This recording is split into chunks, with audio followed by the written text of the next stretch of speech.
கூட்டணியின் தலைவர்களே, வாக்காளர் பெரியோர்களே, தாய்மார்களே, உங்கள் அனைவருக்கும் என் அன்பான வணக்கம்.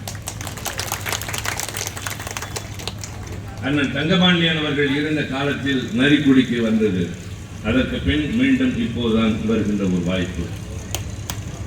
வருகிற வழியெல்லாம் அவருடைய நினைவலைகள், அவர் என் மீது காட்டிய அன்பு ஈடு இணையற்ற ஒன்று. உடன் பிறந்த அண்ணன் எனக்கு கிடையாது, ஆனால் அந்த குறையை தீர்த்தவர் அண்ணன் தங்கபாண்டியன். அதற்கு எத்தனையோ நிகழ்வுகளை எடுத்து சொல்லலாம். இன்றைக்கு நான் மதுரையிலிருந்து நரிக்குடிக்கு எதிர்பார்த்ததை விட வெகு விரைவாக வந்து சேர்ந்தேன். காரணம், என்னை அழைத்து வந்த மதுரை சார்ந்த தோழர்கள் நீண்ட நேரம் ஆகும் என்றார்கள். ஆனால் தம்பி தங்கம் தென்னரசு அமைச்சர் பொறுப்பேற்று சாலைகளை மேம்படுத்தி இருப்பது அவர்களுக்கு தெரியாத காரணத்தால்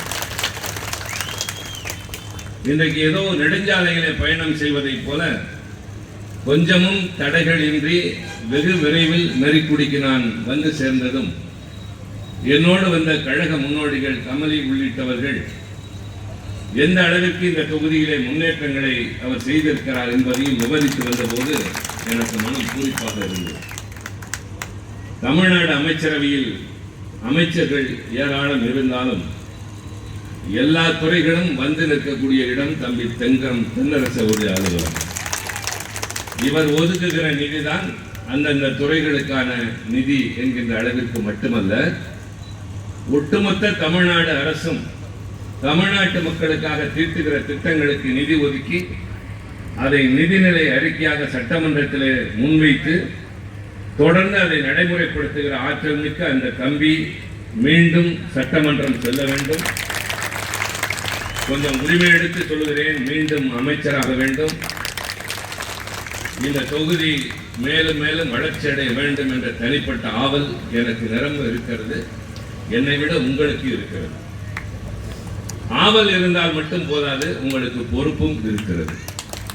நீங்கள் தேர்ந்தெடுக்க போவது வெறும் ஒரு சட்டமன்ற உறுப்பினரை அல்ல, தமிழ்நாட்டு அமைச்சரவையில் திறம்பட செயல்படக்கூடிய ஒரு திறமை மிக்க இளைஞனை நீங்கள் தேர்ந்தெடுக்க போகிறீர்கள். இது தமிழ்நாட்டுக்கும் திராவிட முன்னேற்ற கழகத்திற்கும் நீங்கள் தரப்போகின்ற பரிசு. இன்றைக்கு எனக்கு கிடைத்திருக்கிற இந்த வாய்ப்பின் மூலம் நான் தம்பியிடம் சொன்னேன், இங்கு வருவதற்கு முன்னால் மாலையில் என்னுடைய ட்விட்டர் பக்கத்தில் நானும் காங்கிரஸ் கட்சியை சார்ந்த தலைவர்களும் வடக்கே இருக்கிற மற்றவர்களும் ஒரு செய்தி ட்விட்டரில் பதிவிட்டிருந்தோம். நாளை மறுநாள் நாடாளுமன்றம் திடீரென்று கூட்டப்பட இருக்கின்றது. தொகுதி மறு சீரமைப்பு என்ற பெயராலும் தமிழகத்தை வஞ்சிக்கின்ற ஒரு முயற்சியோடு சேர்த்து மகளிர் இடஒதுக்கீடு என்ற போர்வையோடு அவர்கள் கொண்டு வர இருக்கின்ற அரசியல் சட்ட திருத்தத்திற்கான அந்த மசோதாவின் நகல் எங்களுக்கு வந்து சேரவே இல்லை. இருப்பது 48 மணி நேரம். அதில் நாங்கள் எங்களை தயார் செய்து கொள்ள வேண்டும், திருத்தங்கள் தர வேண்டும், எப்படி பேச வேண்டும் என்று கட்சிகளோடு தலைமையோடு கலந்து முடிவெடுக்க வேண்டும். ஆனால் அதற்கு கூட அவகாசம் தராமல் ரொம்பவும் ரகசியமாக செய்கிறார்கள் என்று அறிக்கை வெளியிட்ட ஒரு சில மணி நேரங்களில் மசோதாவும் கைக்கு வந்து சேர்ந்தது. அதை உட்கார்ந்து முழுமையாக நான் படித்து அங்கிருக்கிற பல தலைவர்களோடு தொலைபேசியில் பேசி கட்சி தலைவர் அவர்களுடனும் பேசிவிட்டு நான் என் தம்பிக்கு பேச வேண்டும் என்ற பரபரப்போடு இங்கு வந்து சேர்ந்தேன். ஆக நாளை மறுநாள் ஒரு பெரிய பரீட்சை நாடாளுமன்றத்திலே நடக்க இருக்கிறது. இன்னும் 9 நாட்கள் கழித்து நீங்கள் நல்ல தீர்ப்பு எழுத வேண்டும் என்ற அந்த கடமையும் காத்திருக்கிறேன். எனவே கிடைத்திருக்கிற இந்த அரிய வாய்ப்பை நான் உங்களோடு சிலவற்றை பகிர்ந்து கொள்ள விரும்புகின்றேன். ஒரு ஜனநாயக குடியரசு நாட்டில் மக்களுக்கும் கடமை உண்டு, அரசாங்கத்திற்கும் கடமை உண்டு. மக்களுடைய கடமை என்பது நல்ல அரசாங்கத்தை தேர்ந்தெடுப்பது. அரசாங்கத்தினுடைய கடமை என்பது மக்களுக்கு எது நல்லது என்று தேடி தேடி பார்த்து செய்ய வேண்டியது. 2021 ஆட்சியை எங்களிடம் ஒப்படைத்தீர்கள்.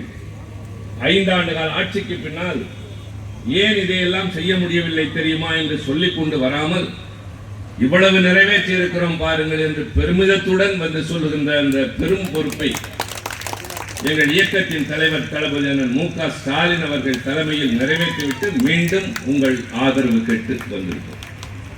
குறிப்பாக இந்த தேர்தல் இந்த தேர்தல் அரசியல் கட்சிகளுக்கு இடையேயான தேர்தல் என்பதை கடந்து இது 2 சித்தாந்தங்களுக்கான தேர்தல், 2 தத்துவங்களுக்கு இடையேயான தேர்தல். இவ்வளவு காலம் தமிழ்நாடு இருந்த நிலை அப்படியே இருக்குமா அல்லது வேறு நிலையை எய்துமா என்ற கேள்வி மறைமுகமாக. நான் சொல்ல வருவது வேறொன்றும் அல்ல. ஒரு 100 ஆண்டுகளுக்கு மேலாக தமிழ்நாட்டில் தோன்றிய திராவிட பேரியக்கத்தினுடைய உழைப்பால், ஆற்றிய தொண்டால், அதில் இருந்த தலைவர்களின் சிந்தனையால், தியாகத்தால், ஆட்சி பொறுப்பு கிடைத்த போதெல்லாம் செய்த சாதனையால் தமிழ்நாடு இன்றைக்கு இந்தியாவின் முதல் மாநிலமாக உயர்ந்திருக்கிறது. இங்கே சாதி மதங்களை கடந்து, பொருளாதார ஏற்றத்தாழ்வுகளை கடந்து எல்லோரும் ஓர் குலம், எல்லோரும் ஓர் நிறை என்று வாழ்கிறோம். எல்லா மொழி பேசுகிறவர்களையும் அரவணைக்கிறோம். எல்லா மதத்தை பின்பற்றுகிறவர்களுக்கும் உரிமைகள் உண்டு. யார் யாருக்கு என்ன தேவையோ அதை பார்த்து பார்த்து செய்கிறோம். ஏழைகளின் வாழ்வு உயர, தொழிற்சாலைகள் இங்கே மலர, வேலை வாய்ப்புகள் இளைஞர்களுக்கு கிடைத்திட என்று எல்லாவற்றையும் செய்து வைத்திருக்கிற இந்த தமிழ்நாட்டில் வடக்கே பல மாநிலங்களில் சூழ்ச்சிகளால், தந்திரங்களால், பல தவறான யுக்திகளால் பல மாநிலங்களை வென்று அதன் மூலம் ஒரு மிருக பலம் பெற்றிருக்கக்கூடிய, எதையும் சாதிக்கலாம் என்ற ஒரு எண்ணத்தை வளர்த்துக் கொண்டிருக்கக்கூடிய பாரதிய ஜனதா தமிழ்நாட்டிற்குள் நுழைய பார்க்கிறது. இதுநாள் வரை வந்ததற்கும் இப்போது வருவதற்கும் என்ன வேறுபாடு என்றால், இதுநாள் வரை தனியாக வந்தார்கள், இப்போது அவர்களை பள்ளக்கில் சுமப்பதற்கு அதிமுக போன்ற கட்சிகள் இங்கே தயாராக இருக்கின்றன. அதுதான் வேதனை. ஏன் அவர்கள் வரக்கூடாதா? அவர்களும் ஒரு அரசியல் கட்சி தானே. இந்தியாவில் இத்தனை மாநிலங்களை ஆளுகிறார்களே, இந்த நாட்டையே ஆளுகிறார்கள் என்று உங்களில் சிலர் கேட்கக்கூடும். வரக்கூடாது என்பதல்ல, வரக்கூடாது என்பதற்கான காரணங்கள் இருக்கின்றன. இந்தியா என்கின்ற இந்த நாட்டில் பல மொழிகள், பல மதங்கள், பல இனங்கள், பல பண்பாடுகள், பல கலாச்சாரங்கள் இருக்கின்றன. ஆனால் எல்லோரும் ஒன்று சேர்ந்து ஒற்றுமையாக வாழ்கிறோம். உதாரணத்திற்கு நான் வேட்டியும் ஜிப்பாவும் அணிந்திருக்கிறேன். தம்பி வேட்டியும் சட்டையும் அணிந்திருக்கிறார். அங்கே ஒருவர் பேண்ட் சட்டை அணிந்திருக்கிறார். உங்களில் பலர் புடவை அணிந்திருக்கிறீர்கள், பின்னால் சில பெண்கள் சுடிதார் அணிந்திருக்கிறீர்கள். இது உடையை பொறுத்தது. என்னை போலத்தான் எல்லோரும் உடை கொடுத்தால் நான் சேர்ந்திருப்பேன் என்று சொல்வதல்ல ஒற்றுமை. நீங்கள் நீங்களாக இருங்கள், நான் நானாக இருக்கிறேன், இணைந்து நடப்போம் என்பது. உங்கள் மொழி உங்களுக்கு, உங்கள் பண்பாடு உங்களுக்கு, உங்கள் விழா உங்களுக்கு, அதே போல நீங்கள் வணங்குகின்ற கடவுள் நம்பிக்கை உங்களுக்கு.